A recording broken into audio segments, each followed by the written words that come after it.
बेटा मैंने आपको फर्स्ट पार्ट में आपको संबंध एक्सप्लेन करा था। अब संबंध में बेटा मैं आगे बता रहा, ए व बी दो एरिथ समुच्चय है, एरिथ सेट है। माना ए में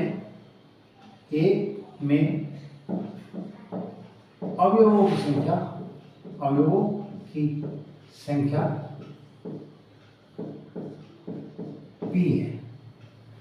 जब ए और बी दो एरिथ समुच्चय हैं, ए में अवयवों की संख्या p है, तो बेटा मैंने लिखा Na। जब इस तरह लिखा जाता है Na, ए सेट से पहले n लिखा होता है, इसका मतलब है जो ए सेट है उसमें अवयवों की संख्या, एलिमेंट की संख्या को रिप्रेजेंट करता है। बी में अवयवों की संख्या को हम बेटा क्यू कहते हैं, मान लिया। तो एन बी इक्वल टू, ए में मान के चला मैं अवयव पी है और बी में अवयव मान के चला बेटा मैंने क्यू। तो ए क्रॉस बी कार्टेशियन प्रोडक्ट, ए और बी का जो कार्टेशियन प्रोडक्ट है, तो ए क्रॉस बी में अवयवों की जो संख्या है, अवयवों की संख्या बेटा एन ए में अवयव इंटू एन बी में अवयव। तो ए में अवयव पी है और बी में अवयव क्यू है। तो ए क्रॉस बी में अवयवों की जो संख्या है वो पी क्यू है। अब मैं इसी चीज को एग्जाम्पल के तौर पर बता रहा हूँ। ए मैंने एक सेट लिया, इसमें 1 और 2 एलिमेंट लिए। बी सेट लिया मैंने, उसमें मैंने 3, 5 और 6 एलिमेंट लिए। तो ए सेट में अवयवों की जो संख्या है वह 2 है और बी सेट में अवयवों की जो संख्या है वह 3 है। तो ए क्रॉस बी में मैंने अवयव निकाले, तो 1 का इसके अकॉर्डिंग पेयर बना 1 3 1 5 1 6। ए और बी का कार्टेशियन प्रोडक्ट निकालना, ठीक, कार्तीय निकालना, तो आपके पास 1 के अकॉर्डिंग 1 3 1 5 1 6 आया। अब 2 3 2 5 और 2 6 प्राप्त है। तो ए क्रॉस बी मैंने निकाला, ए और बी का कार्तीय निकालना, उसमें क्रमित गुण के रूप में 6 एलिमेंट प्राप्त हुए, 1 2 3 4 5 6। तो ए क्रॉस बी में अवयवों की संख्या, अवयवों की जो संख्या है वह 6 है। इसका मतलब है 2 गुणा 3। ए में अवयव 2 है और बी में अवयव 3 है। ए में अवयव 2 है और बी में अवयव 3 है, तो ए क्रॉस बी में अवयवों की जो संख्या होगी वो बेटा इसके अकॉर्डिंग 6 बैठी, क्योंकि ए क्रॉस बी में 6 अवयव थे। तो यू रूल बनना होता है ए क्रॉस बी में अवयवों की जो संख्या, ठीक, ए में अवयवों की संख्या गुना बी में अवयवों की संख्या। अब ए क्रॉस बी में, ए क्रॉस बी के उप समुच्चय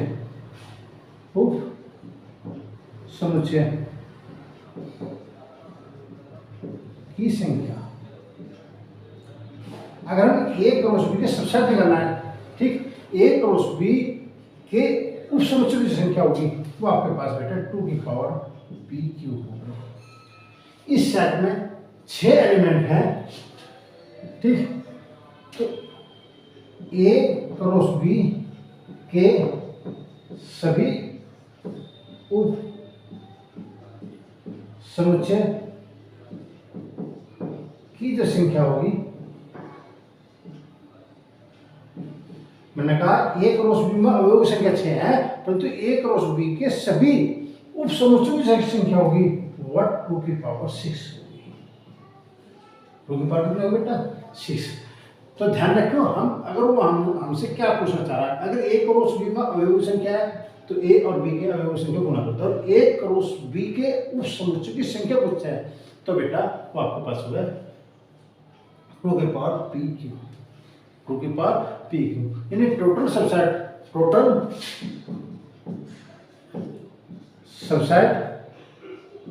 subset of A cross B में बेटा 2 की पावर पी की। तो मैंने आपको इस चीज को एग्जाम्पल देकर भी बताया। ए सेट में 2 अवयव हैं, बी सेट में 3 अवयव हैं, तो ए क्रॉस बी में जो अवयवों की संख्या प्राप्त हुई क्रमित युग्म के रूप में वो आपके पास 6 प्राप्त हुई। 1 2 3 4 5 6, 2 3 6। अब ए क्रॉस बी के सभी उपसमुच्चयों की संख्या, जे ए क्रॉस बी तो हमने निकाला, इसके कितने उपसमुच्चय होंगे, ठीक, उसकी संख्या निकालने के लिए 2 की पावर कर देते हैं। तो आपके पास ए क्रॉस बी के सभी उपसमुच्चयों की संख्या बेटा 2 की पावर इसके अकॉर्डिंग 2 की पावर पी की। तो आपसे वो क्या पूछ रहा है, ए क्रॉस बी पूछ रहा है या ए क्रॉस बी के उपसमुच्चय पूछ रहा है, उस बात को ध्यान रखो और उसके अकॉर्डिंग आपको ये बता दो। अब आपके पास बेटा मैं इसमें रिलेशन चल रहा। अब बेटा मैं आपको संबंध रिलेशन को एग्जाम्पल देकर फिर एक्सप्लेन कर रहा, ठीक। मैंने एक साइड ले लिया 1 और 2 दो एलिमेंट ले लिए, और बी साइड पर मैंने लिया बेटा उसमें 3 एलिमेंट लिए मैंने 3 4 5। तो ए और बी दो साइड थे, अरे दोनों नॉन एम्प्टी साइड हैं, तो मैंने ए क्रॉस बी निकाला, ए और बी का कार्टेशियन प्रोडक्ट। तो 1 का पेयर 3 4 5 साथ करना है, 1 3 1 4 1 5। फिर आपके पास 2 3 2 4 और 2 5। ये बेटा मैंने ए और बी का कार्टेशियन प्रोडक्ट निकाला, तो ए क्रॉस बी में अवयवों की संख्या, एलिमेंट की जो संख्या है वो आपके पास 6 प्राप्त हुई। 1 2 3 4 5 6, इसमें एलिमेंट 2 थे, इसमें एलिमेंट 3 थे, तो 2 थे 6, इन्हें 6 अवयवों की संख्या प्राप्त हुई। तो ए क्रॉस बी के सभी उप समुच्चयों की संख्या, उप समुच्चयों की जो संख्या है वो आपके पास 2 की पावर 6 यानी कि 64 है। अब हमने एक रिलेशन कैसे करना, एक साइड लिया R1, एक साइड लिया हमने R2, डेफिनेशन क्या बनाई, x और y बनाई, such that y equal to x plus 2 for all x a को बिलोंग करता है और y b को बिलोंग करता है। इस डेफिनेशन, ये जो डेफिनेशन मैंने बनाई, इस डेफिनेशन के अकॉर्डिंग अगर R1 के सभी एलिमेंट इसे कंटेन करते हैं, यानी कि R1 के जितने भी एलिमेंट पाते होंगे वे ए क्रॉस बी में होना चाहिए, तो R1 रिलेशन होगा, अन्यथा नहीं होगा। तो मैंने इस डेफिनेशन के अकॉर्डिंग बनाया। फिर मैंने दूसरी डेफिनेशन लिखी बेटा x और y equal to x plus 2 for all x belong करता है ए को और y बिलोंग करता है। अब मुझे नहीं पता इसमें कौन सा संबंध है, नहीं है। संबंध होने के लिए R1 को और R2 को ए क्रॉस बी का सबसेट होना चाहिए, यानी कि ए क्रॉस बी के R1 के अंदर में जो अवयव प्राप्त होंगे क्रमित युग्म के रूप में, और R2 में जो एलिमेंट प्राप्त होंगे क्रमित युग्म के रूप में, तो वे इसे कंटेन करना चाहिए, यानी कि इसके अंदर होने चाहिए। देखो पहले मैंने 1 लिया, क्योंकि x में 1 और 2 है, पहले एक एलिमेंट लेंगे, 1 लिया, इस डेफिनेशन के अकॉर्डिंग 2 प्राप्त हुआ, ठीक। फिर मैंने 2 लिया, तो इस डेफिनेशन के अकॉर्डिंग मैंने 2 3 प्राप्त हुआ। तो 1 रखने पे 2 प्राप्त हुआ, 2 रखने पे 3 प्राप्त हुआ, ठीक। 2 ही एलिमेंट थे, उसके अकॉर्डिंग मैंने इसके ऑर्डर पेयर बनाए, और ऑर्डर पेयर के अकॉर्डिंग अभी आपके पास R1 बनाएगा। 1 2 इसमें नहीं है, 2 3 इसमें है, तो ये जो एलिमेंट है, ये एलिमेंट इस 6 के 6 एलिमेंट में से किसी एक को भी रिप्रेजेंट नहीं करता। तो इसका मतलब है ये जो R1 निकाला, यो R1 जो सेट मैंने बनाया क्रमित युग्म का, यो R1 क्रमित युग्म का सबसेट नहीं है। तो इसका मतलब जब यो क्यों 2 3 तो इसमें है, परंतु 1 2 इसमें नहीं है। जब 1 2 इसमें नहीं है, इसका मतलब है R1 जो है, R1 संबंध नहीं है। तो संबंध होने के लिए मैंने कहा था कि ए क्रॉस बी में जो टोटल सबसेट प्राप्त होते हैं 2 की पावर 6 64 सबसेट होते हैं, उन सबसेट यानी कि एक नियम के तहत प्राप्त होंगे। उस नियम के अकॉर्डिंग अगर सभी एलिमेंट इन 6 के 6 एलिमेंट को कंटेन करते हैं तो इसका वो संबंध है, अन्यथा नहीं है। अब मैं इसके अकॉर्डिंग देखता हूँ बेटा, मैंने 1 लिया, 1 तो 1 इसमें रखा तो 3 प्राप्त हुआ। फिर मैंने 2 लिया, 2 रखने पर 4 प्राप्त हुआ। तो इसमें 2 एलिमेंट है, R2 में कितने एलिमेंट प्राप्त हुए? मुझे 2 एलिमेंट प्राप्त हुए, 1 3 2 4। देखो यो क्रमिक त्रिभुज के रूप में 2 अवयव हैं, 1 3 2 4। 1 3 ये रहा, 2 4 ये रहा। इसका मतलब है R2 A क्रॉस B का सबसेट है। R2 A क्रॉस B का सबसेट है। R1 के अंदर जो एलिमेंट इसे कंटेन नहीं करता इसलिए संबंध नहीं है, और R2 के अंदर 2 एलिमेंट प्राप्त हुए, दोनों A क्रॉस B में है, इसलिए R2 एक संबंध है। तो संबंध की परिभाषा मैंने आपको बताई कि संबंध की परिभाषा मैंने बताई थी कि A cross B Cartesian product है, और हम एक सेट बनाते हैं, हम एक सबसेट लेते हैं, हम एक सबसेट लेते हैं किसी नियम के तहत, और वो A क्रॉस B का सबसेट होना चाहिए, तब यो R जो है, तब यो R संबंध कहलाता है। क्या कहलाता है? तब यो R संबंध कहलाता है।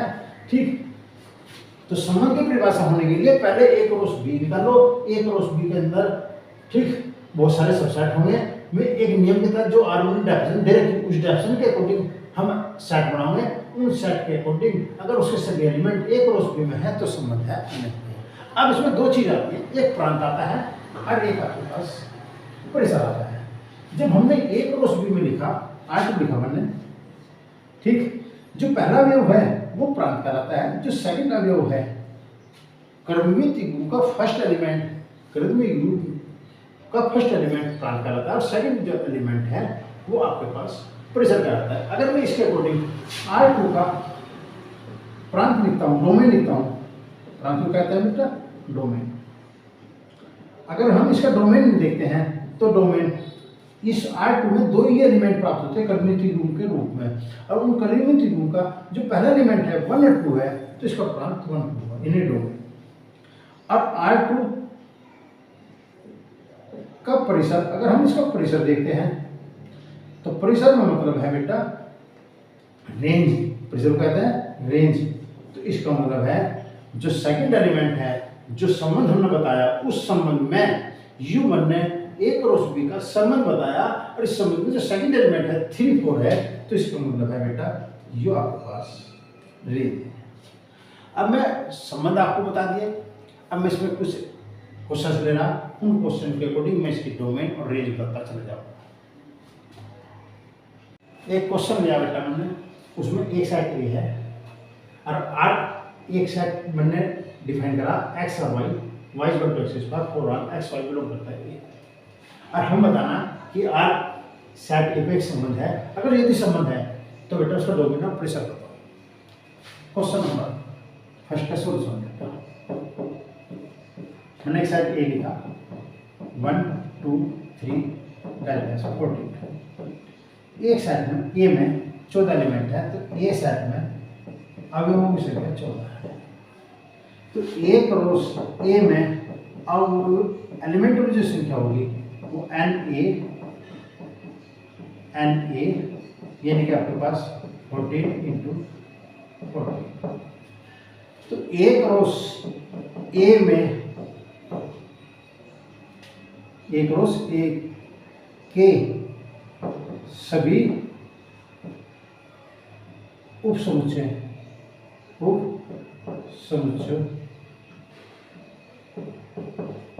की संख्या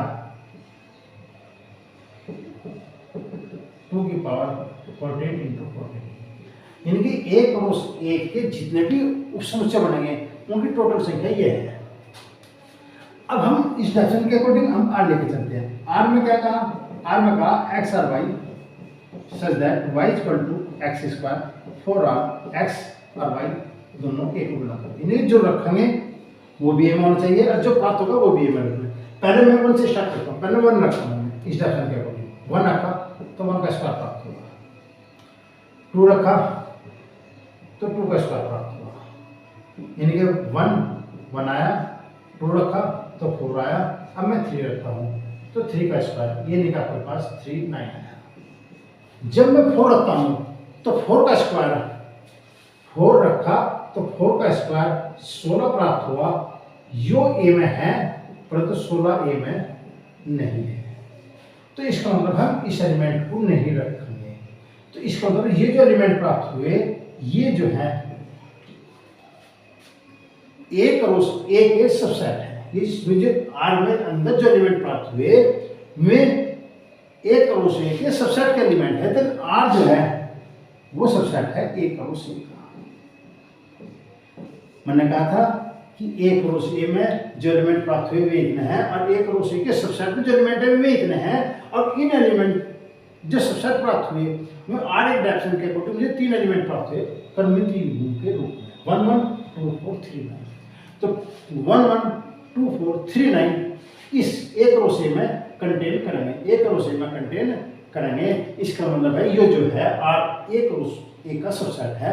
इसका तात्पर्य हुआ कि आर एक संबंध है, आर एक संबंध है। जब ये आर एक संबंध है तो फिर इसका डोमेन बताओ और परिसर बताओ। मैंने लिखा ना बेटा, जब मुझे आर में एलिमेंट प्राप्त हुए, आर में जो एलिमेंट प्राप्त हुए में 1 1 प्राप्त हुए, 2 4 प्राप्त हुए और 3 9 प्राप्त हुए। ये 3 एलिमेंट मुझे प्राप्त हुए। इन 3 के एलिमेंट के अकॉर्डिंग आर का डोमेन और आर का परिसर यानी कि रेंज। बेटा मैंने आपको बताया था कि आर में जो एलिमेंट प्राप्त हुए ये हैं, ये एक और ए का सबसेट है, इसलिए ये संबंध है। तो जो फर्स्ट एलिमेंट लिखा रहता है ऑर्डर पेयर में और क्रमित युग्म के रूप में जो पहला एलिमेंट लिखा रहता है वो आपके पास डोमेन होता है। तो पहला एलिमेंट 1 2 3 लिखा हुआ, तो 1 2 3 इसका डोमेन है, ठीक। और 1 4 9 मुझे प्राप्त हुआ, जो रखा वो डोमेन था। जो प्राप्त आर के अंदर प्राप्त हुआ वो 1 4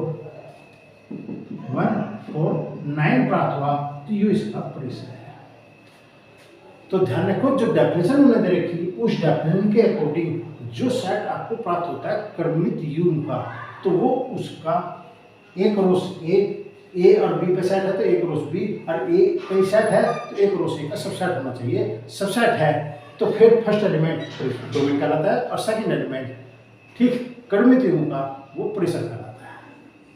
तो ये मैंने बेटा एक एग्जाम्पल लेकर आपको एक्सप्लेन करा कि संबंध कैसे बनता है, संबंध कैसा होता है, उसका डोमेन क्या होता है और उसका परिसर क्या होता है।